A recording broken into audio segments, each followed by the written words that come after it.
Hi, everyone. I see we have a few people in the room. Um, we have a couple of simple activities to do during the session, and one of them involves making either using a measuring tape. So, if you happen to have a measuring tape handy, you could grab that. If you don't have a measuring tape handy, you can make yourself a DIY one that will do the trick for our activity. And what you would need for that is just an ordinary piece of paper. And you can cut it along the long side so that you have a strip. Kind of like this. It doesn't need to be too wide.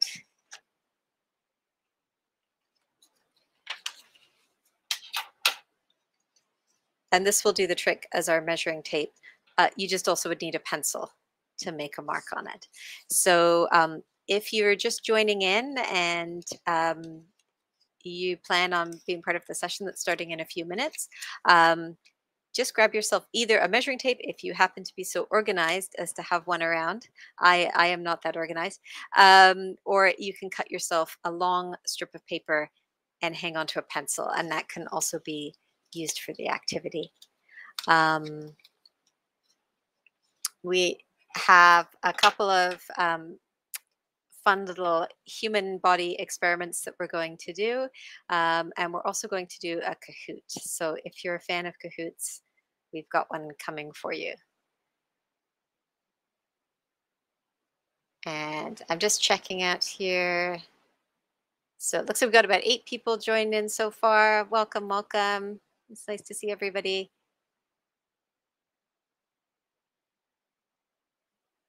So yes, I invite you to make yourself a little sort of strip of paper to use as a measuring tape. Um, and uh, and we're going to get started in just a couple of minutes. We're going to be talking about health challenges in space and thinking about what are some of the things that astronauts would face if they're on extended missions. And right now, mostly those are to the ISS, but if we're looking forward to um, the Lunar Gateway and future visits to the moon, um, then you could imagine there would be extended missions there too. And so we're going to be talking about what are the things that astronauts face when they are in space, additional risks, um, challenges that are posed to physical health, mental health. So we're going to get started, should be starting in just about 5 more minutes. In the meantime, I would just invite you to put in the chat um, any challenges that you can think of that astronauts might face in space. Let's see what's in here. Actually, maybe I should put it in the Q&A. Oh, washroom. Haha. Yes, absolutely.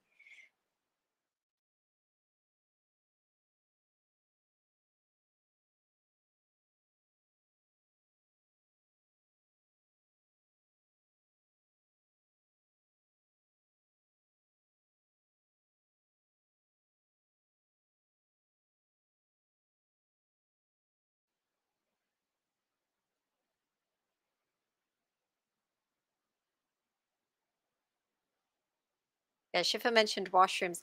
I was just watching a video where they were talking about the amount of fluids that are recycled on board the International Space Station. Um, and it's really astonishing. They recycle 93% of fluids. So, and washroom being a part of that. So, Shifa says also psychological, mental health. Yes, absolutely. And I think everybody, coming from the perspective of many people having been in lockdown and having had activities restricted in a way that maybe they haven't before over the past couple of years, um, gives us a different kind of understanding of the difficulties that you're sometimes faced when you're in isolation. And hopefully, the people who are joining in here had family members and a social circle and people to be around. Um, But if you're working in space, your circle of people that you're dealing with would, of course, be very, very limited.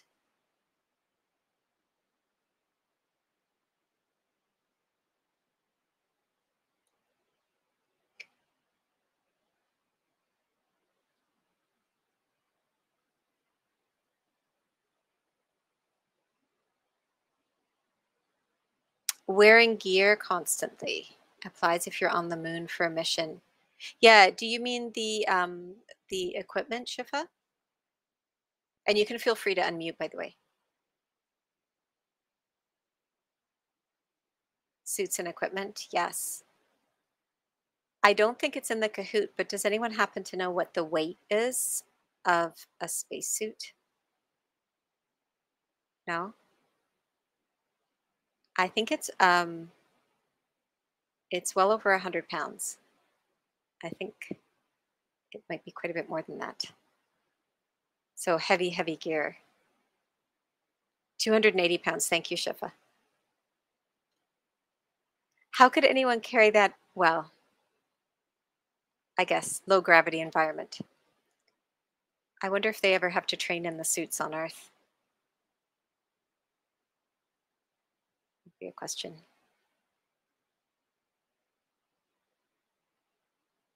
So yeah, we're just going to sort of give it 3 more minutes to get started. I'm just going to go over again. We're doing a couple of simple activities, and the only thing that you will need for the activities is either a measuring tape or um, if you have a strip of a piece of paper, like an ordinary piece of printer paper, you can just cut a strip across the long side like this. And as long as you have a strip of paper like this and a pencil, that will actually work as the measuring tape that we're going to use.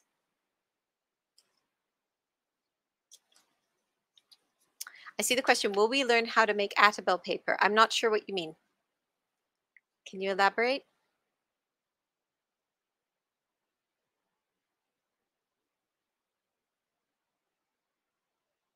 And Shifa also said, think about if you get itchy. I don't even want to think about it. I can't imagine.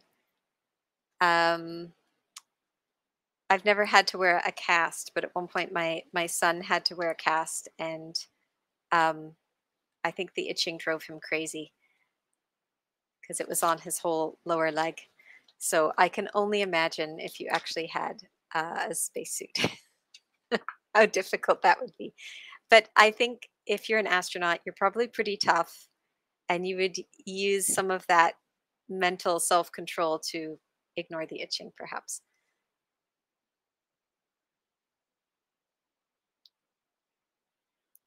All right, so I think we're almost at the time here. So, Andrea, could I get you to take us over to the next slide?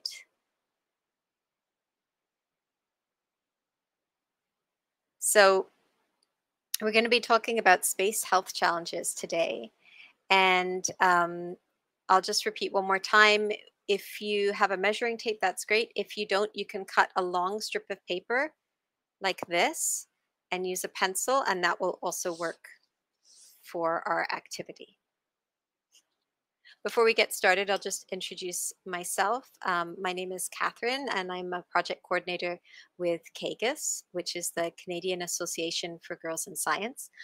We are a STEM club, and we have monthly meetings for girls and gender nonconforming youth, age 7 to 16. And the idea is to explore different aspects of science, technology, trades, engineering, and mathematics, to do fun hands-on activities, and to get a peek into the lab and field environment for many scientists. And I have with me today Andrea Cassé, and she's one of our volunteers at the London chapter, right, Andrea? And you're attending medical school at the moment, is that right? Yes. Yep. Third year medical school right now. Thank you so much for helping us today. Oh, no problem. Glad to help. So, okay, we can go on to the next slide if you like. So we're going to talk about some of the human health risks that present in space. We're going to do a couple of activities, and then we're going to have a Kahoot. So this session is running from 6:45 to 7:05. So let's start off by just having a bit of a discussion about the human risks, the health risks for human beings in space. And we had a little bit of a discussion going in the chat earlier, and we talked about things like psychological challenges. We talked about the difficulties of wearing a really heavy spacesuit all the time, which guess wouldn't be as heavy in space, but they're 280 pounds when you're in an Earth gravity environment. Um, and so I'm going to go over the five main health risks that have been identified. So the first one is exposure to levels of damaging radiation. The second one is the challenges that are presented by moving from different gravity fields, Earth gravity field to microgravity to gravity on another celestial body like the moon. The challenges that are presented by isolation, the challenges that come through being in a closed environment. So thinking about a space like the International Space Station, um, that you're in a closed environment with, air filtration systems and water filtration systems, and what are some of the risks that emerge from that. And then finally thinking about the distance from Earth, because if you need medical care and if you need food, it's not within easy access for you. So all of those things have to be planned for well in advance to minimize the risks to astronauts in space. So if you could go to the next slide, please, Andrea. So talking first about the effects of radiation. um, we're all exposed to radiation. We're exposed to UV radiation through sunlight, and we may take steps to protect ourselves from that. Things like using sunblock or using clothing that covers our bodies and protects us from the sun. And in the same way, astronauts use equipment that protects them from ultraviolet radiation and from other forms of radiation. So they'll use spacesuits, they'll use the spacecraft that they're in also protects them. Even the visors on a helmet have special shielding. But none of these can block all of the rays. And so one of the things that we know is that astronauts are actually exposed to 10 times the amount of radiation in space as we are on Earth. The most dangerous aspect of radiation is the cosmic rays. Okay, next slide, please. Another big challenge is this issue of changing gravity fields. So we know that on a mission to the moon, astronauts would go through three changes in gravity fields. They would, first of all, be weightless on the trip from the Earth to the moon. While on the moon, they would only weigh 1/6 of their weight back on Earth. And then upon returning home, they would have to adapt again to Earth's gravity. Why does that pose a challenge? Well, there's a few different reasons. And if I can get you to go to the next slide, Andrea. One of the big changes that happens is that the fluids that are in your body shift. So on Earth, the fluids in your body are distributed throughout your body, both by gravity and by your muscles. But when you move into a different gravity environment, everything kind of moves around. And you can actually do a cool little experiment at home to see this for yourself. So here's how you can do the experiment if you'd like to do it along with us. And this is where I was talking about that little strip of paper. So what I would get you to do is to find just a spot just above your ankle bone, and try taking your piece of paper, wrap it around that spot so that it's fairly tight against your skin, and mark it with a pencil. So we're going to take this measurement of your ankle. So give everybody a second to do that. And then what we're going to do is we can't put you in a zero gravity environment, but what we can do is we can change the way the fluids are distributed in your body by getting you to do what the person in the picture is doing. So once you've measured your ankle, if you'd like to try this little experiment out, I'm going to get you to go up against a wall or some other vertical surface and put up at least the one leg, the one ankle that you measured. Put your leg up vertically against the wall. So I'll give everybody a second to do that. And then if I could get you to go on to the next slide, Andrea.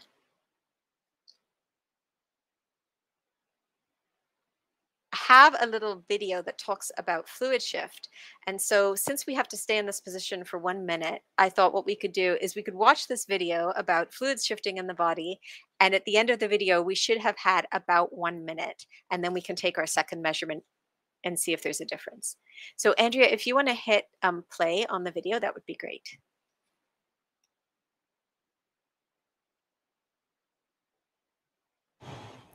On Earth, our heart pumps oxygen-rich blood up to the brain. And then Earth's gravity helps pull the blood back down to the lower parts of the body. Since the brain is the capstone of our proverbial pyramid, our heart has to work especially hard to pump blood up to it. But in weightlessness, there's a difference. The blood volume in our head and chest increases. For those of you who know me, you recognize that my face is now rounder and puffier than typical on Earth. So we can go on to the next slide. So what you can do is don't put your foot down, keep it up against the wall. And with your legs still elevated, take your piece of paper and try wrapping it around in that same spot above your ankle again, and just make a mark and see if there's been any fluid shift in your body during the past minute. I did this experiment and I thought, I've got pretty tiny ankles. I don't think there's going to be any difference. And there was a marked difference between having my feet down and then elevating my feet for a minute and wrapping the piece of paper around it. So try it out, see if you get an effect. If you do get an effect, feel free to drop it in the chat. I'm interested to hear if you get some results with this.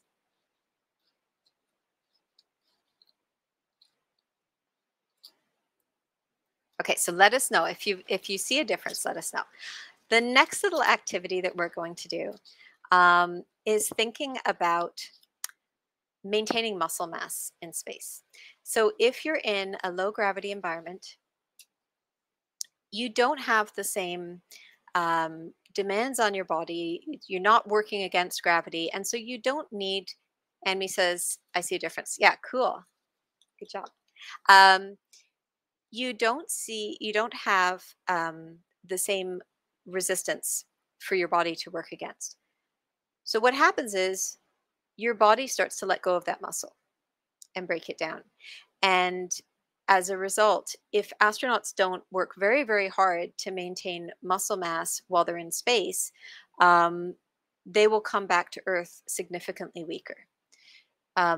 They also experience bone loss for the same reason. There's accelerated bone loss in space. So exercising in space helps to prevent that loss. And in fact, astronauts end up exercising for about 2 hours a day. So again, we can't recreate the low gravity environment, but we can do kind of a trick. And so this isn't really an anti-gravity trick. This is more a way of tricking your body, but it's kind of fun because you get to sort of make your arm levitate a bit and feel what it might be like in a low gravity environment. So for this activity, which takes 1 minute as well, what we're going to do is if you have a person who's with you, you can do this with them. If you don't, then what you can do is find a surface like a wall or a doorway to work against. So if you have a helper, what you're going to do is you're going to have them press down on your hand while you try to lift your hand up. And we're going to try and maintain that with the two of you pressing against each other for 1 minute.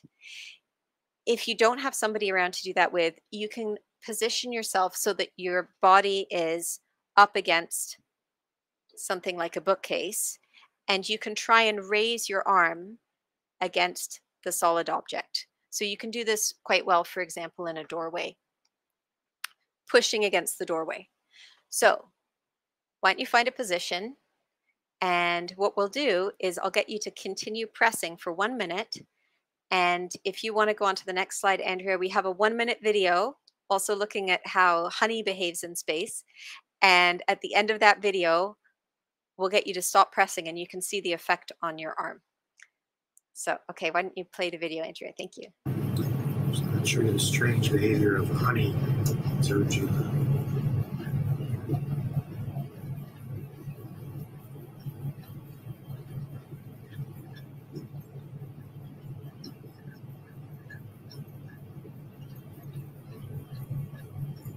crawls back.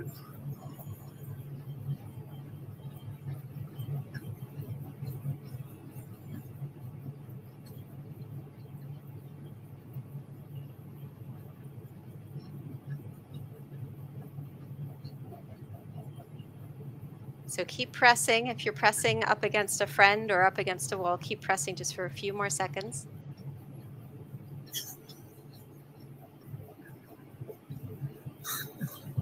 Strange things happen. And the minute should be up, so you can let the person who's pressing against you stop, or you can step away from the doorway and just see what happens. And usually what happens is your arm starts to float up as if it has a mind of its own. This is really a trick that you've played on your body, but it does kind of give you that cool anti-gravity feeling. Okay, so if we could go on to the next slide, please, Andrea. So a couple of other challenges. One is isolation and confinement, like we talked about before. So um, people who are on missions that last for many months have to be mentally prepared for the challenges of being isolated, and they're encouraged to do different things while they're working as part of a crew to help them cope with that. So, one of the things that they may be encouraged to do is write in a journal if they're feeling frustrated or upset. This is one of the things that helps people cope with challenging situations. Okay, next slide. And last but not least, oh no, I don't think this is last. There's one more after this. Hostile enclosed environments. So one of the things that happens is that microorganisms that are just naturally present on the human body can be transferred more easily. So if you're working in a spacecraft the International Space Station, they pose more of a risk. And also because your immune system is a little bit compromised, your stress hormones are elevated. So this is something that astronauts have to be prepared for. They have to make sure that they are fully vaccinated before they go up on a mission, and that they're in the best shape they can be. And that takes us into the next slide, I think, which is considering the distance from Earth. It's really important for astronauts to maintain good nutrition, to look after their health, and they have to do that in spite of the challenging distances from Earth. So I think if we go on to the next slide, doing that with sort of a carefully controlled diet, making sure that they're meeting caloric needs. Astronauts do tend to lose about 5% of their body weight after a stay at the International Space Station. This is in spite of very carefully thought out, planned meals. And there's some theories about why that might be, but one of them might be because space food is just kind of different from food at home, and maybe it doesn't feel quite as good to eat it. Maybe that's why you lose a little bit of weight while you're in space. So I think it's almost time for us to do our Kahoot. To the next slide. Yes, so I'm going to get you to take down the screen share, Andrea, and I'm going to get our Kahoot started. So please feel free to join in. There is actually a Kahoot tab on the side of your Hopin screen. So I'm just going to give you the game pin number in a second. Okay, the game pin number. So it just on the side of your Hopin screen, you should be able to see that Kahoot tab on the right-hand side. If you click on it, you should be able to enter the Kahoot pin number, which is 1996851. And I'm also going to screen share it here.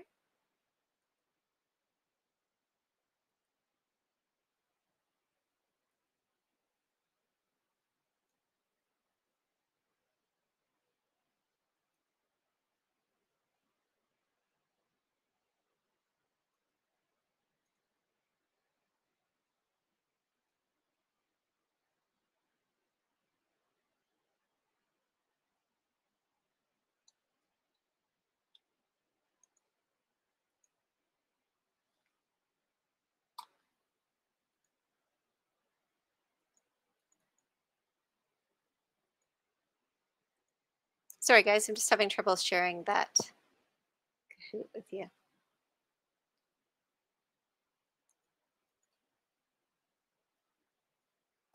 If you want to repeat the PIN number, Catherine, I can type it into the chat as well.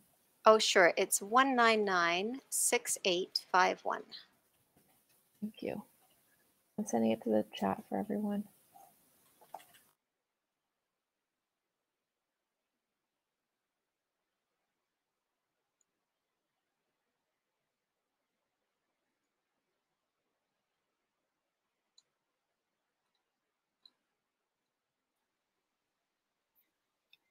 Hey everyone. Hey. For any participants, click the Kahoot tab that's on the right. It's next to the poll, chat and polls under the sessions tab. Yeah, I can see people joining in. It just doesn't seem to want to let me share the tab, the screen.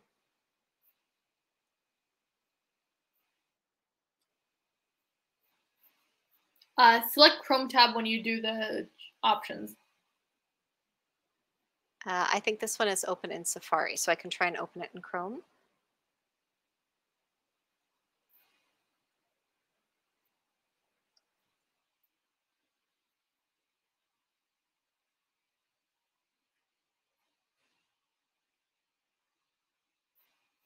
I can see people are joining in. Sorry, we'll get started in just a second.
Okay, sorry guys, I think it's going to give me a new pin to use here.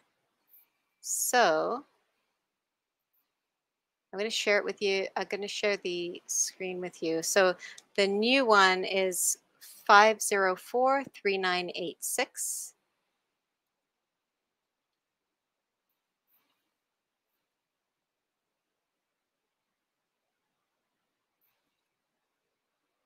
I'm gonna pop back out and let me know if you have any more trouble. Okay, thank you. Okay, I think we're all set here.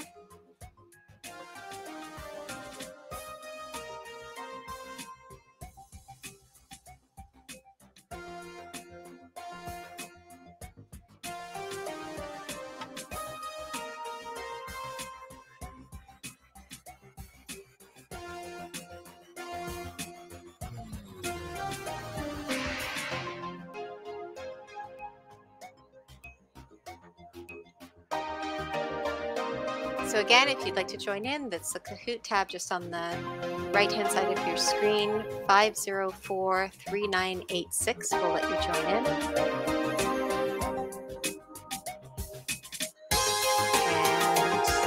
And why don't we start?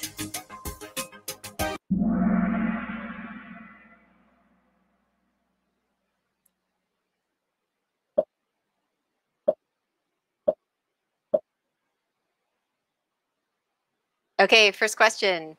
Astronauts on the ISS exercise to maintain muscle mass and prevent bone loss. How long do they exercise daily? Is it 1 hour, 2 hours, 3 hours, or 4 hours? What do you think? Yes, good job. Everyone remembered. Question 2. Which of the following is not a human health risk in space? Radiation, distance from Earth, Martians, or isolation and confinement? Yeah. Good job.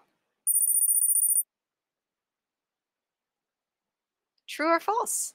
Astronauts who are in space for extended periods of time can find themselves growing taller. What do you think? True or false? True, yes.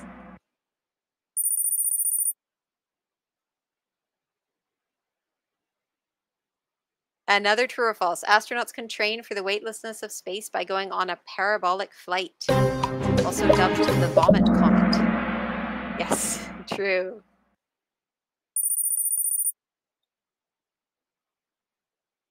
Astronauts receive how much more radiation exposure than we do on Earth? Is it 2 times, 4 times, 8 times, or 10 times?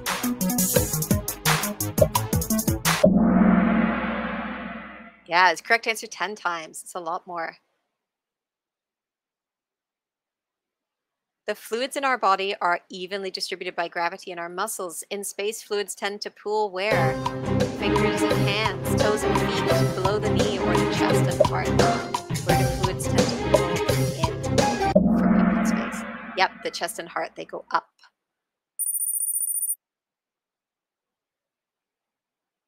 While in space, the fluids that shift from an astronaut's legs to their chest or head could fill which of these? Is it 1 bottle, 2 bottles, 3 bottles, or 4 bottles? 2 liters. Take a guess. Yes, 2 liters. Some fierce competition here. Okay, there's more than one answer. In space, what happens to an astronaut's heart? Does it stay the same, speed up, slow down, or swell and then shrink?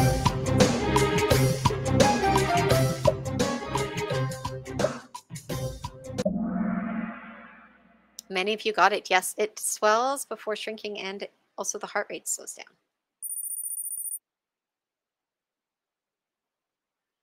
How does space affect an astronaut's sense of balance? Do you think it gets better, worse, or the same? It does get worse. Another true or false. Without gravity, about half of all astronauts develop space adaptation syndrome, a kind of motion sickness. Do you think that's true or false? It is true. So sometimes they'll wear anti-nausea patches. Astronauts write in journals as a safe place to vent frustrations and deal with the challenges of isolation. What do you think? True or false? Yeah.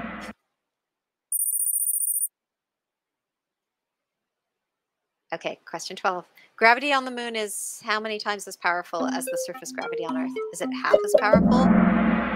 Oh, everyone got it. 1/6. Good job. What does all space food need to be? Stable and light? Put in a fridge? Unappetizing? Low in calcium? Yes, stable and light. And of course it needs to be light because it's got to be transported up to space. Okay, name a food that you think would be a good food to eat in space.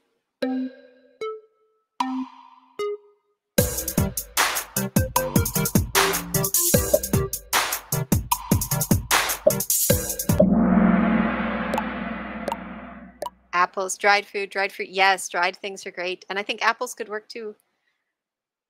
Which of the following do astronauts not eat in space? Is it freeze-dried peas, freeze-dried fruit, tortillas, or bread?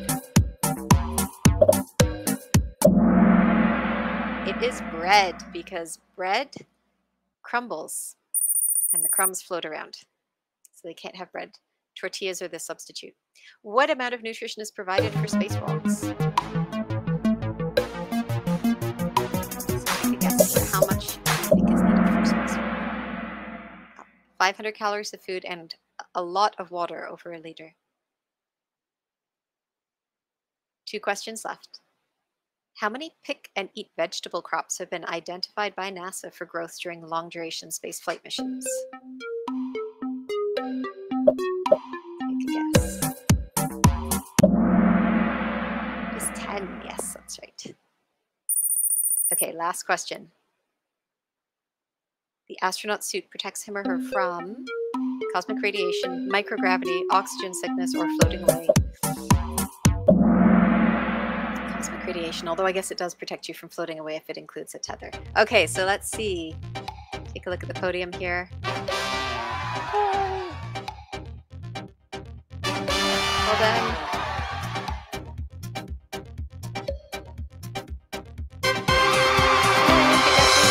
So well done, everybody. Thanks for participating in the event today. It's great to see all of you. That's the end of our session, and I hope you enjoy the rest of the conference today, and I hope that you do get to go out and observe the moon tonight. So thank you, everybody. And thank you so much, Andrea and Shannon. Thank you for doing all that screen sharing, Andrea. That was great. I much appreciated. Problem. It was fun to help out, and I learned some things too. So that's always great. This is a great presentation. Thank you. Yeah, that was awesome. Thanks for organizing, you guys. Yeah, thank you so much. So I'm gonna close this off, and I'm gonna head back over to the booth. Okay. Okay. Bye. Bye.